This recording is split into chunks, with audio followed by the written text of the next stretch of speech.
Okay, so in this video I'm going to talk about how to actually scale a cold email system without losing this personal touch, because I feel like that's a common pain point that I hear all the time from prospects. They think that cold email is newsletters, that they just write one single email to thousands of people, but that's essentially the opposite of what an AI leveraged personalized cold email system actually is.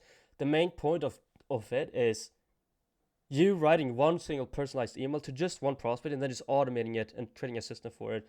So you can write one-to-one personalized cold emails at scale a thousandth time without actually sounding robotic or ruining your reputation. So in this video, it would be pretty exciting actually, because we will go through a few examples, what I am currently doing to scale cold emails without damaging my reputation or actually losing this personal touch. Because if you're doing that, you're pretty much lost already.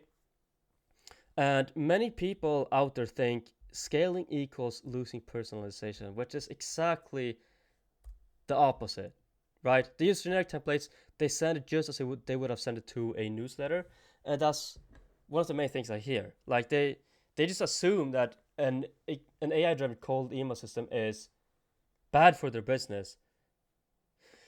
How we approach this is with a 3-step system for personalized cold emails at scale. And the first step one is smart data collection. So instead of saying like, "Hey John, I help companies grow," you want to say like, "Hey John, I saw you hire 3 SDRs last month." And the main difference between these two is that the first one you can send to anyone. So if you just scrape a list from whatever platform or buy it from whoever, you can just say like, "Hey John, I help companies grow," and you can send it to like whoever. But if you do this, you'll see like no replies at all. And if you see any replies, you'll simply just ruin your reputation because you're sending trash emails. If you do like this way with the after one right here, the difference is that this takes time to research. Plus, not too long either, like 30 seconds of research. If you do 30 seconds, like 1 minute research for a prospect, that will go so far. And the main point of a few things I'm going to talk about in this video is how you can automate this. Just that is essentially what you want to do. So as soon as you have actually written one single cold email to one single prospect, and you know how your messaging actually looks to one person, that's when you want to scale the system, not the opposite. And so what we usually do, we can check for recent hiring, company news, tech stack, team size, recent posts, content. You can all this with like LinkedIn, Google Alerts built with, same here, LinkedIn. It takes like 2 minutes, and you get 10x the replies. Basically, it's a no-brainer if you think about it. And also, this is like the easiest way to go about it. And most of the time, if it's the easiest way, it's probably the most useless way as well. So I would 100% recommend you to avoid this. So the second step that we do to write cold emails without sounding robotic is we use AI to our advantage without sounding robotic, making us sound human, even more human compared to if you were to send this email to thousands of people, right? So the secret we usually do for all of our clients is we write the message first and then implement AI, not the other way around. We don't want to start with sending AI generic boring emails directly. You want to write the message first. So for example, if you find somebody in your lead list, you should pretend that you're writing one single cold email to only that prospect. Because if you do it that way, you know how personalized and how relevant that cold email would look. So you'd probably look them up. You'd probably see like, okay, this company is doing PPC. They're working with e-commerce brands, doing 50K every single month, or spending 30K a month on Facebook ads, for example. They have these case studies. They probably have these pain points. I saw they recently hired this SDR right here. You can find so much information by just doing like 1 minute research. It's pretty insane. And once you know how you would actually go about writing one single cold email to one single prospect, that is when you automate it. And that's when you actually build these workflows in Clear Account. That's exactly what we're doing right now. We pick a prospect from our lead list, pretend that we're writing one single cold email to one single prospect, the one that we have just chosen, essentially. And then we automate it all so it sounds super human at the end. So at the end of the day, it's very funny. When you use AI the right way, you sound even more human and even more personal compared to before. So yeah, the wrong way is letting AI write everything from scratch when you want to write your best email manually and then actually use AI to create variations. The result of doing it this way, you have your own personality, you sound human, and if you sound human, you'll get more replies because everybody thinks that everything is automated these days. And you should just use AI to your advantage, not to damage your reputation. You should use it to increase speed and also 10x the amount of volume that you're sending without actually increasing headcount or putting in many more hours into your work. So, for instance, instead of saying like, "Hey John, I hope this email finds you well. I wanted to reach out regarding blah blah blah blah blah." This is so boring. You should never ever even start off with an email saying, "I hope this email finds you well." That is horrible. And if I get an email and I see that in the opener, I'm just ignoring. I'm not gonna keep on reading at all. And I think many men out there can actually agree with that because it's super salesy. Every person that says, "I hope this email finds you well," is a sales rep, and everybody knows it as well. So you wanna, instead of saying something generic and boring like this, you could say, "Hey John, you don't know me. I'm Noah, but I notice you're expanding your sales team."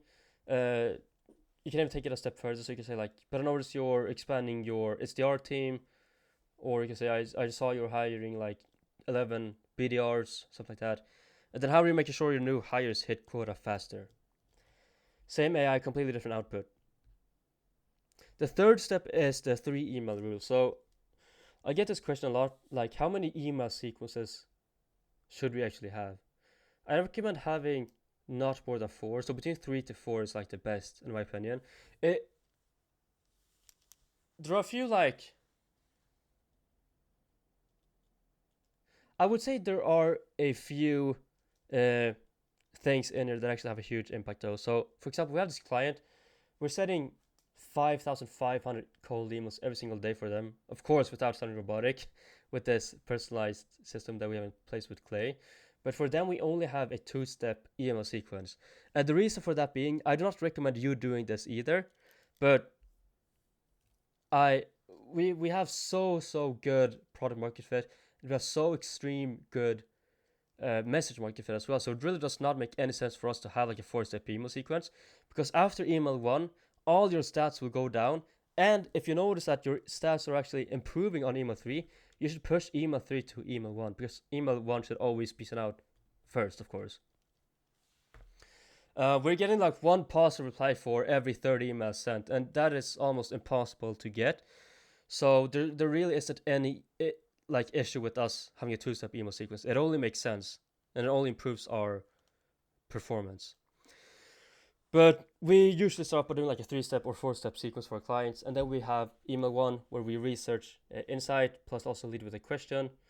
Email 2, we have case study from a similar company. You should always have social proof and case study in your email 1 as well though. Email 3, we usually break up with free value, sort of. This is sort of like our goodbye email. So here's actually a real example we had with a client. We actually had a consulting call last week, like exactly a week ago, last Thursday it was actually. And so they had sent 1,000 emails. They saw 0.5% response rate with generic templates.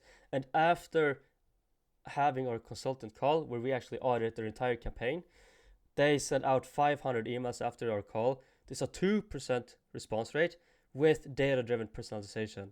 And I think like their positive reply rate was like 37%, something like that. So how you can achieve the same is you want to pick 10 prospects, research each for 2 minutes. You want to create your AI voice prompt. As mentioned before, you want to write your cold email first manually. Then you want to train your AI to write exactly how you would have written it. Then you want to write your 3-step email sequence or 4. It doesn't really matter. And then you want to test with 20 emails per account. We usually do like 5. Actually, no, that's too much. Like 300. Let me just replace it. You just test with 300 emails per variant. If that, 250 to 300, I would say. And then once you're seeing that, okay, email A is actually performing better than email C and D, you should disable all variants but A, and then you scale it. And yeah, that's pretty much it. This is exactly the 3-step system that we are using internally to scaling cold emails without losing the personal touch, without damaging your reputation or sounding robotic. I hope you found some value in this video. If you did, feel free to like, comment. You can also book a call with me, and we will install this exact system for you. It's working pretty good.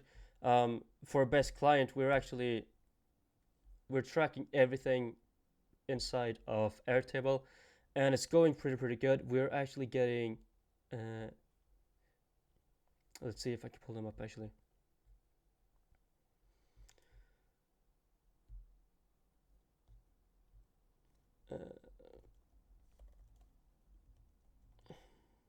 It's Barter.